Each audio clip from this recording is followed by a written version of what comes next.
Hello, I'm Ollie and this is CriminOlly, where I talk about crime, pulp, horror, that kind of thing. Today, after 40 years, I'm finally done with Stephen King.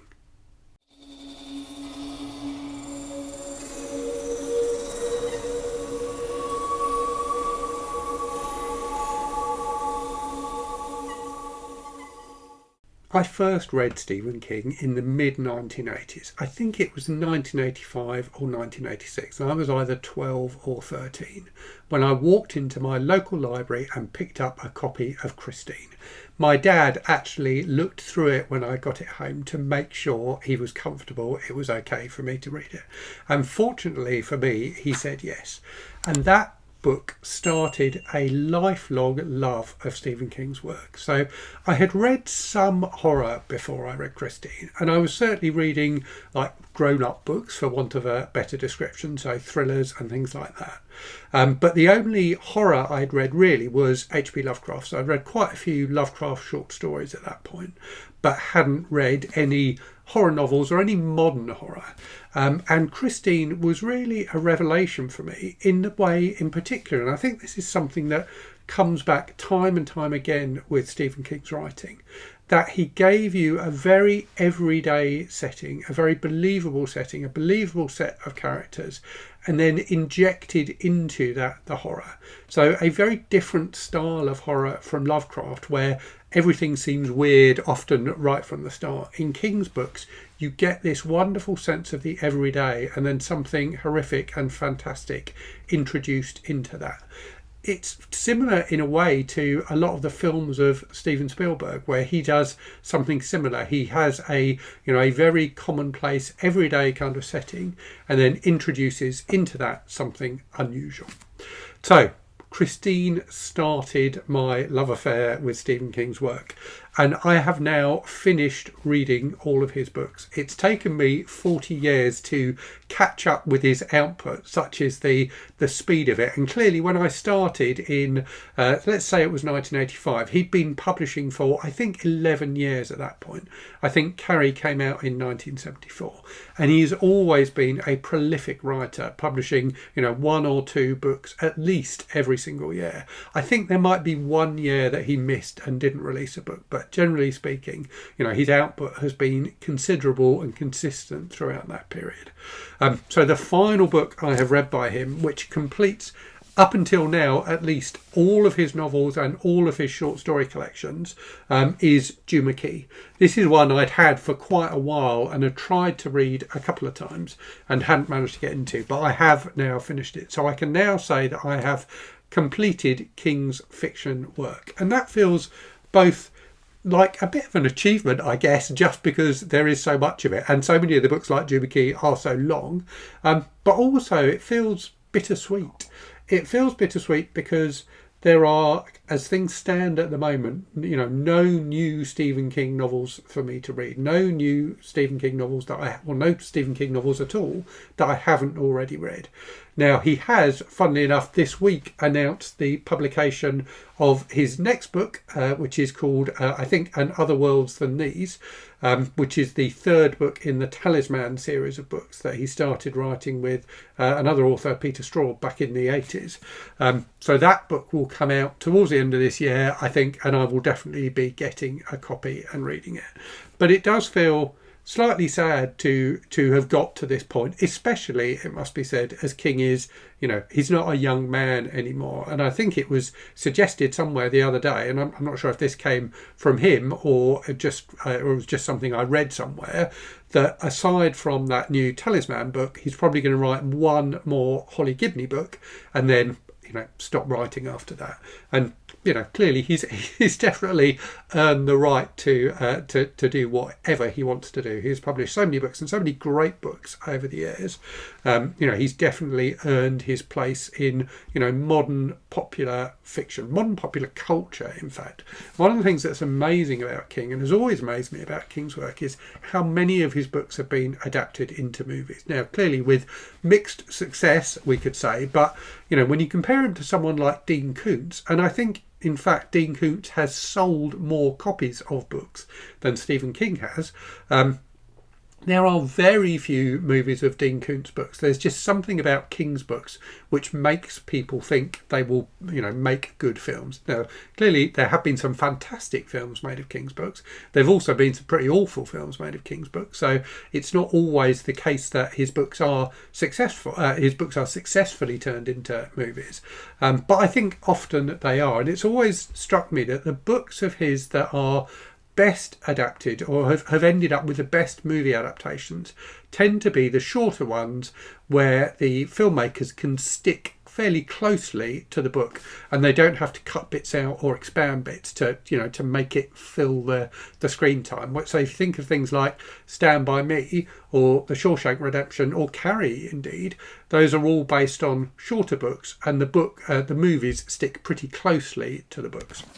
That was a bit of a digression. So what I wanted to do in this video is not really give an assessment necessarily of King's work. Clearly I'm a big fan of it, and maybe I will do a video at some point in the future where I kind of tier rank all of his books. I did do a video in the early days of the channel where I ranked all of the books that I'd read by him at that point. That's a very, very early video, and I think the sound quality on it is pretty terrible. But I have kind of done that in the past if people are interested. What I thought I'd do instead in this video is talk about my relationship with King over the years and how he has always been there for me. And for that reason, and I'm sure there are hundreds of thousands, if not millions of people around the world who feel this thing as well. When you read the afterwords in one of his books where he thanks you as a constant reader, I've always felt that, I can rightfully say that I am a constant reader, and now so perhaps more than ever. So let me talk about my relationship with King over the years. And so, as I've said, I started reading him in the mid-80s as someone who was, just becoming a teenager. And I continued to read him, throughout the rest of the 80s and into the 90s, and into the late 90s even. And at that point, clearly when I started, he had a bit of a back catalogue already, and I worked my way back through that. The only book that I didn't read, I think, from his back catalogue in the 1980s, so his catalogue from the 1970s and 80s that I didn't read in the 1980s was The Stand. For no particular reason, I just didn't get to that one. And then in 1990, he published the expanded edition of The Stand, and I read that. So by that point, I'd read everything. I'd read, everything he'd published, including the Bachman books that came out in the mid-80s. So that collected volume of the books he had published under the pseudonym Richard Bachman. Interestingly, I do remember The Long Walk by Richard Bachman being in that same local library where I borrowed Christine from. I don't think I ever read it. I think I might have borrowed it, but I don't think I actually read it. So yeah, I did have the chance to read another King book before it was revealed to be a King book, but I don't think I did. So yeah, up until the late 90s, I was, reading, I'd caught up, if you like, and I was reading his new stuff as it came out. So I would, as soon as a new hardcover was released, I would go out and buy it.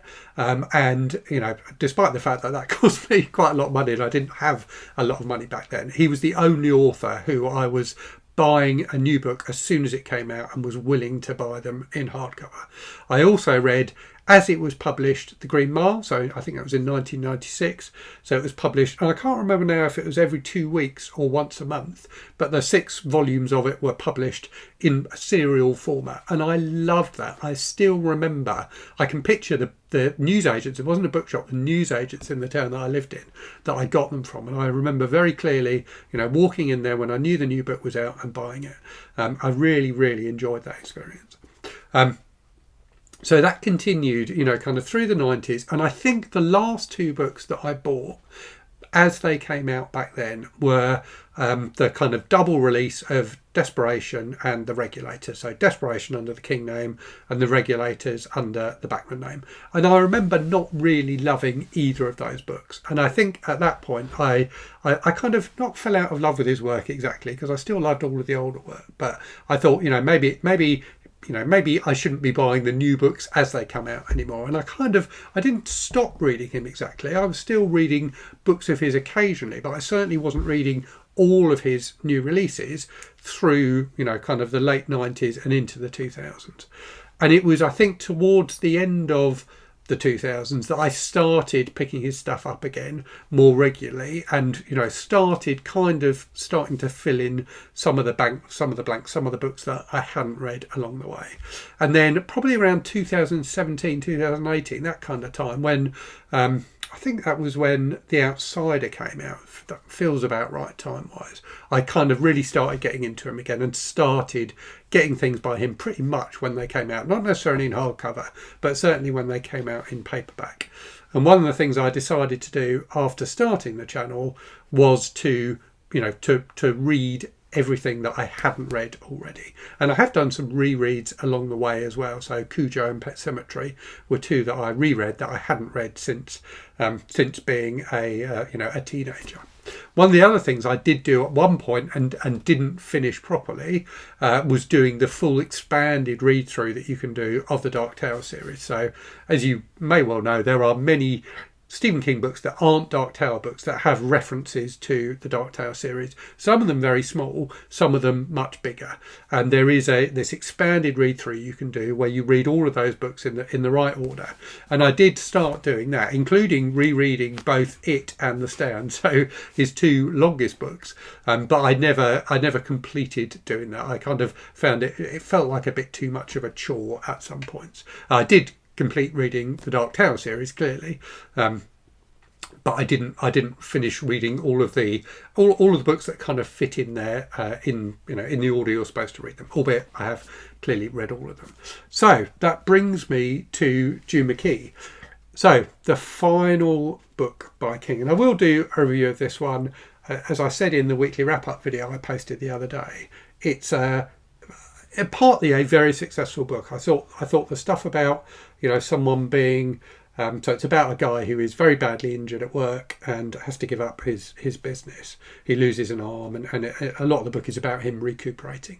And it was written not that long, a few years after Stephen King himself had was hit by a car and had something similar, had to spend a long time getting himself back to health again. And I found those parts of the book really, really good. I found the parts of the book that were the more kind of traditionally Stephen King-y parts, the supernatural parts, less interesting. But there is something really, really weird about this book, which I'm going to tell you now. So I hinted at this in my weekly wrap-up video. So something particularly strange that really hit me in the heart, to be honest with you, given that I was feeling a little bit, having slightly mixed feelings about this being my final Stephen King book until the next one comes out at least. So that is this. When I've read Christine, I was at a school in Cambridge called the Perse School, Perse. And that's where I read many of his books. That's where I was when I worked through his back catalogue. I was there till 1991. So that was in some ways my kind of prime King reading period, because I both had books from the past to catch up with and his new releases to read. And a lot of my friends were really into Stephen King as well, so we would talk about King's work a lot. Now, I'm not going to spoil June McKee at all, but there is the word Perse, Perse, is featured heavily in this book, particularly towards the second half.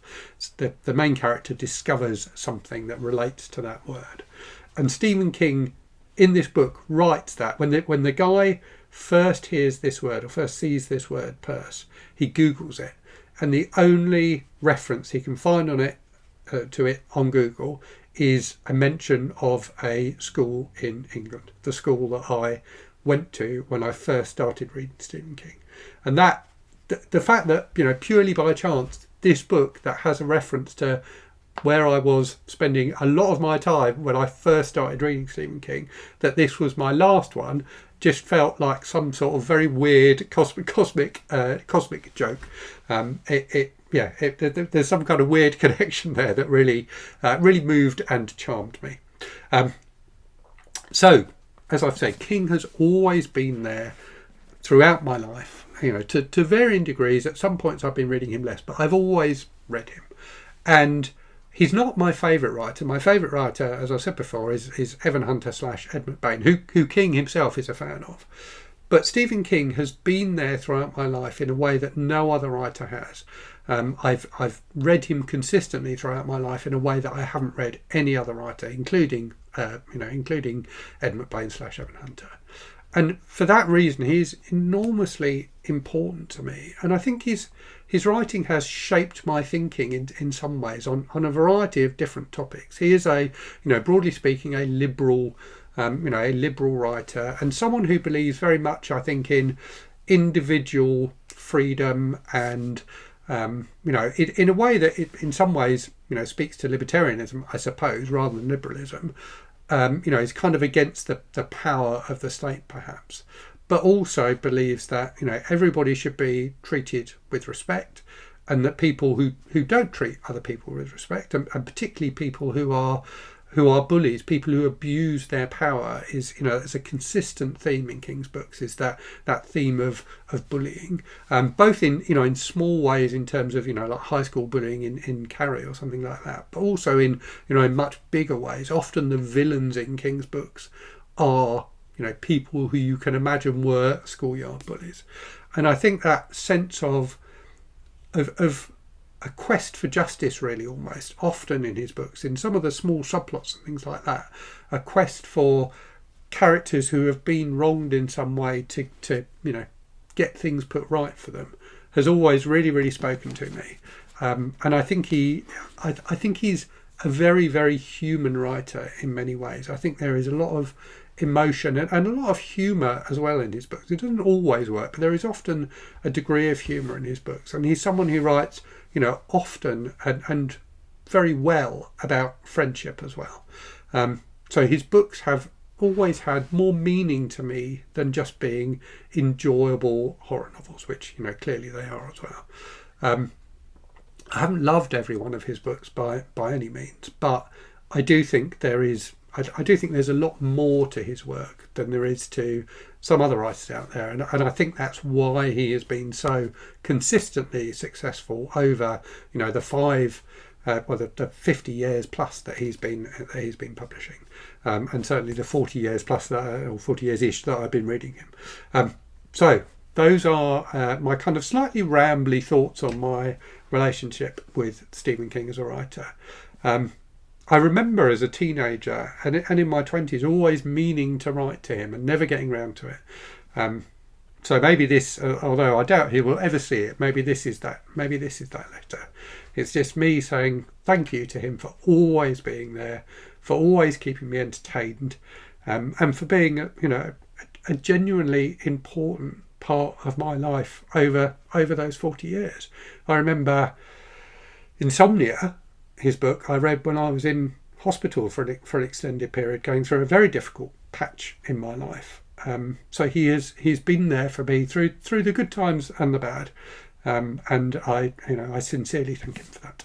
Right, I'm going to leave things there. Do let me know in the comments who your Stephen King is, if you like. Who's the writer who's been there for you throughout your life? But I will leave things there and say, as always, thank you very much for watching. Hope you're safe and well out there. Hope you're reading good stuff. And I'll speak to you again very soon. Cheerio.